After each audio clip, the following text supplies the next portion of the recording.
Hello students, class 10 political science का chapter outcomes of democracy का ये फोर्थ पार्ट है।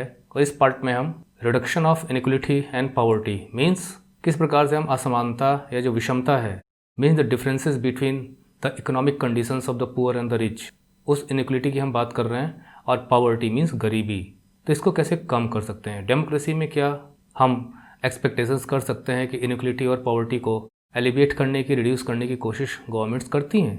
तो एक्सपेक्टेशंस और आउटकम्स को हम स्टडी कर रहे हैं बराबर, तो इसे भी हम देखेंगे। इसके पहले हम ऑलरेडी स्टडी कर चुके हैं कि what are the political outcomes of democracy means accountable, responsive and transparent government. और इकोनॉमिक आउटकम्स में हमने देखा था किस प्रकार से जो इकोनॉमिक डेवलपमेंट है वो जो डिक्टेटरशिप्स रिजीम्स हैं उनकी तुलना में कैसा होता है डेमोक्रेसी में।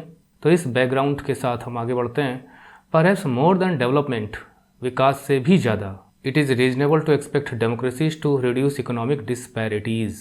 इट इज़ यानी कि इकोनॉमिक डिस्पैरिटीज़, जो आर्थिक विषमता है, जो इकोनॉमिक डिफरेंसेस हैं between the conditions of different people in a democratic country like India, तो देश के विकास से ज़्यादा इस अंतर को कम करना डेमोक्रेसी का एक फ़र्ज़ बनता है, एक मॉरल ड्यूटी भी बनती है। क्यों? क्योंकि डेमोक्रेसी में गवर्नमेंट लोगों के द्वारा बनाई जाती है, यानी the government is a servant to serve the people who have chosen the government. Even when a country achieves economic growth, means कि अगर किसी देश का आर्थिक विकास होता भी, इकोनॉमिक ग्रोथ होती है, विल वेल्थ भी डिस्ट्रीब्यूटेड इन सच अ वे, तो क्या अगर इकोनॉमिक ग्रोथ होती है कंट्री की, तो क्या जो इनकम हमारी जनरेट हो रही है और जो हमारी इनकम बढ़ रही है देश की नेशनल इनकम, क्या वो डिस्ट्रीब्यूट हो सकती है इन सच अ वे, इस तरीके say that all citizens of the country will have a share and lead a better life, कि देश के हर नागरिक को उसका हिस्सा मिलेगा और वे एक अच्छा जीवन जी सकेगा।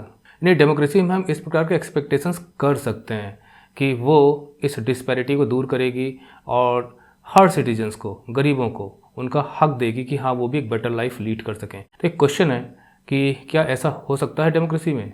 Is economic growth in democracies accompanied by increase inequalities? क्या जो इकोनॉमिक ग्रोथ होता है डेमोक्रेसीज़ में, क्या उस इकोनॉमिक ग्रोथ की वजह से जो डिफरेंसेस हैं, इनइक्वालिटीज़ हैं, असमानताएं हैं, वो बढ़ जाती हैं लोगों के बीच में? मतलब डेमोक्रेसी में अगर कोई डेवलपमेंट होता है और इकोनॉमिक ग्रोथ होती है तो विकास के साथ साथ क्या ये अंतर बढ़ता चला जाता है डेमोक्रेसी में? ये एक दूसरा क्वेश्चन है। और do democracies lead to a just distribution of goods and opportunities? या क्या डेमोक्रेसीज यानी जहाँ पे लोकतंत्र है वो वहाँ पे इस प्रकार की व्यवस्था करती हैं कि there is just distribution of goods and opportunities, मतलब जिन चीज़ों का उत्पादन होता है, गुड्स एंड सर्विसेज हम इसमें इंक्लूड कर सकते हैं, वो लोगों को बराबर बढ़ती हैं, मतलब according to the requirement of the people. और जो अपॉर्चुनिटीज़ होती हैं, मौके मिलते हैं लोगों को, मतलब जो मौके मिले वो सबको बराबर मिले।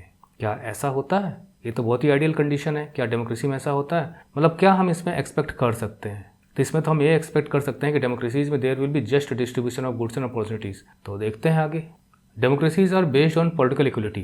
देखिए एक बहुत ही इंपॉर्टेंट एक पॉइंट है ये, जो शायद आपसे पूछा जाता है कि डेमोक्रेसीज आर बेस्ड ऑन, और डिफरेंट ऑप्शन दे दिए जाते हैं कि एक social equality, economic equality, political equality, तो आप कन्फ्यूज कर जाते हैं। तो इसको हमेशा ध्यान में रखिए कि democracies are based on political equality. ऐसा क्यों होता है वो आगे बताया गया है। All individuals have equal weight in electing representatives, क्योंकि जितने भी वोटर्स होते हैं एक लोकतंत्र में उनको इक्वल वेट मिलता है अपने रिप्रेजेंटेटिव्स को चुनने का। इसका मतलब ये है कि चाहे वो कितना ही धनी व्यक्ति क्यों ना, एक अरबपति क्यों ना हो, उसको भी एक वोट ही मिलता है देने के लिए, और कितना ही गरीब व्यक्ति क्यों ना हो उसे भी एक ही वोट मिलता है। This is equal weight in choosing representatives to form government. यानी वो रिप्रेजेंटेटिव्स आप एमपी के रूप में चुनते हो, एमएलए के रूप में चुनते हो, जो गवर्नमेंट फॉर्म करते हैं, एमएलए स्टेट लेवल पे, एमपी सेंट्रल लेवल पे। That is it is written political equality parallel to the process of bringing individuals. और ये डेमोक्रेसीज में होता है parallel to the process of bringing individuals into the political arena. मतलब राजनीतिक रूप से जो शक्ति इनको मिलती है कि एक वोट दे सकते हैं और एमपी को हरा सकते हैं, जिता सकते हैं। तो इसी के साथ साथ, मतलब इस पॉलिटिकल वेट के साथ साथ, पॉलिटिकल पावर के साथ साथ जो लोगों को मिली हुई है, जो इक्वल फूटिंग पे रखती है, यानी सबको बराबर रखती है, चाहे वो गरीब हो चाहे अमीर हो। We find growing economic inequalities. इस पॉलिटिकल इक्वलिटी के साथ साथ हम ये जो देखते हैं एक्चुअल आउटकम जो डेमोक्रेसी में होता है कि आर्थिक विषमताएं बढ़ती ही जाती हैं। कोई भी डेमोक्रेसी ले लीजिए, इंडिया ही ले लीजिए। अब इंडिया में भूखों मरने की भी खबरें आती हैं, और ऐसे ऐसे अमीर भी हैं जिनकी संपत्तियां अरबों में हैं। आपको लगता होगा कि बहुत ज़्यादा नेचुरल भी होता है ये, गरीबी अमीरी तो हमेशा बनी रहेगी, लेकिन उनके बीच का अंतर तो कम करने की सरकार कोशिश कर सकती है। Small number of ultra rich, मतलब जो कुछ ज़्यादा ही धनी हो, रिच में भी ultra rich, enjoy a highly disproportionate share of wealth and incomes. तो ये तो समझने में आपको प्रॉब्लम नहीं होनी चाहिए कि सिर्फ इंडिया में ही नहीं, और भी कंट्रीज़ में आपको अल्ट्रा रिच फैमिली मिल जाएगी, एलिट वर्ग मिल जाएगा, जिनके पास अकूत धन दौलत होती है। Not only that, their share in the total income of the country has been increasing.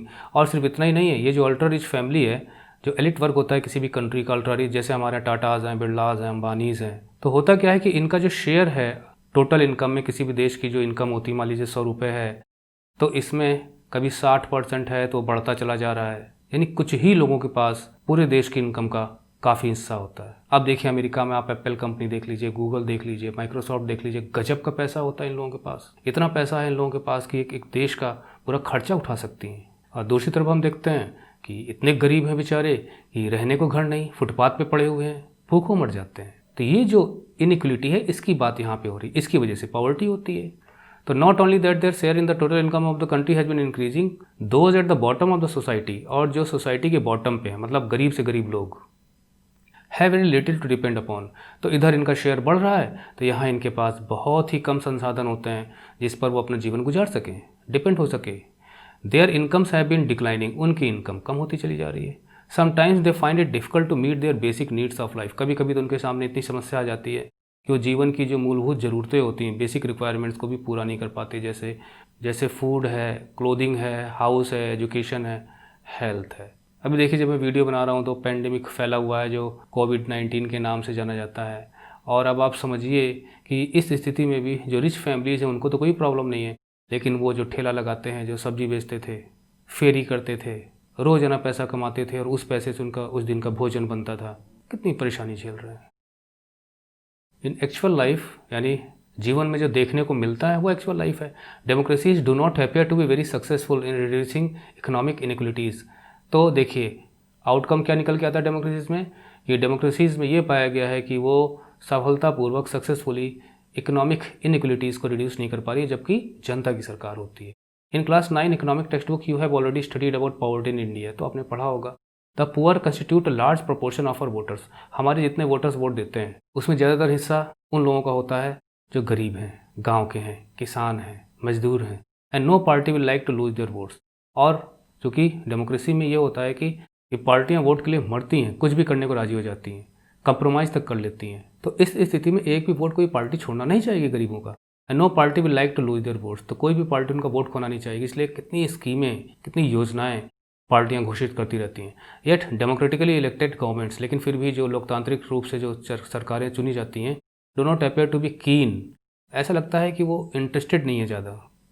मैं ये तो नहीं कहूँगा कि इंटरेस्टेड नहीं है, लेकिन कोशिशें कम रहती हैं उनकी। Address the question of poverty, तो गरीबी को लेके वो ज़्यादा सिंसियर नज़र नहीं आती, ऐसा हम कह सकते हैं। As you would expect them to, तो जैसे हमें आशा है कि वो गरीबी की हटाने के लिए कुछ कोशिश करेंगी, उतना नहीं करती। गरीबी हटाओ का नारा सब देते हैं पर करते नहीं, ऐसा देखने को मिलता है। The situation is much worse in some other countries, और कंट्रीज़ में कुछ में तो और बुरी हालात हैं। जैसे in Bangladesh more than half of its population lives in poverty. People in several poor countries are now dependent on the rich countries, यहाँ तक कि कुछ देशों के हालात तो ऐसे हैं कि वो दूसरे देशों पर निर्भर हैं सप्लाईज़ के लिए। अमेजिंग ना, लेकिन है ऐसा। जो एडवांस्ड कंट्रीज है, रिच कंट्रीज, यहाँ तक इंडिया भी बहुत हेल्प करता है, सप्लाई करता है, एड देता है, मदद देता है, क्योंकि हमारे एग्रीकल्चर प्रोडक्शन अच्छा खासा होता है। देखिए बगल में कार्टून बना हुआ है कि देखिए गरीब है, किस तरह के कपड़े पहने हुए हैं इसने, जगह जगह पैचेस लगे हुए हैं बेचारा, और इसकी आवाज़ भी बंद है, कोई सुनना नहीं चाहता और ये बोल भी नहीं सकता, यानी आवाज़ इसकी दब जाती है। एक बार वोट देने के बाद फिर कोई इनकी खबर नहीं लेता। एक बार ये वोट दे दें बस, यानी चुनाव के समय लोग इनको नज़र आते हैं, एमपीज वगैरह, उसके बाद कोई खबर नहीं लेता। तो ये हालत होती है गरीबों की।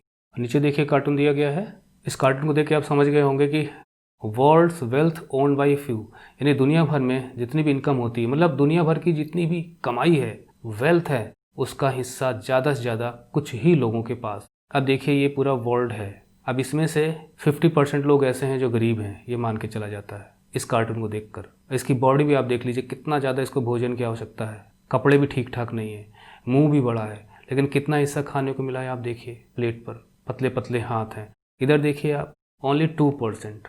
These are the ultra rich family of the world आप कह सकते हैं, और इसकी तुलना में कितना छोटा है, और इसके पास कितना है, प्लेट से भी बड़ा, पूरा हिस्सा इसको मिला है खाने के लिए। तो इट इज़ अ सैटिरिकल कार्टून।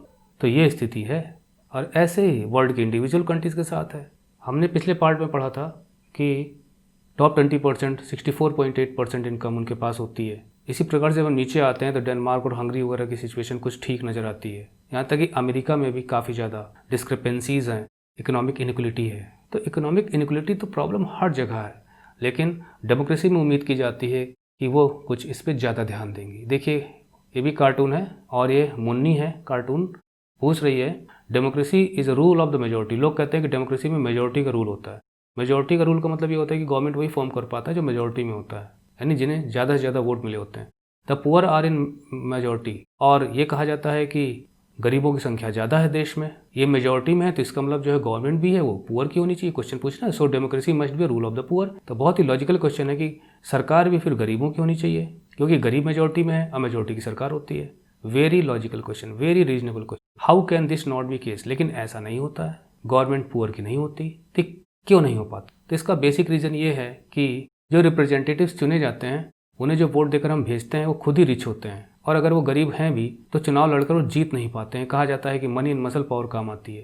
लेकिन कोई गरीब जीत भी जाता है, अगर वहाँ जाता है, बैठता है सदन में, पार्लियामेंट में या स्टेट लेजिस्लेटिव असेंबलीज में, विधानसभा में, तो होता क्या है कि वो फिर पैसा इकट्ठा करना शुरू कर देता है, वो धनी बनने की कोशिश करना शुरू कर देता है, यानी करप्शन में वो भी लिप्त हो जाता है, ऐसा कहा जाता है। तो इसलिए मेजॉरिटी की गवर्नमेंट होने के बाद भी वो गरीबों की सरकार नहीं होती।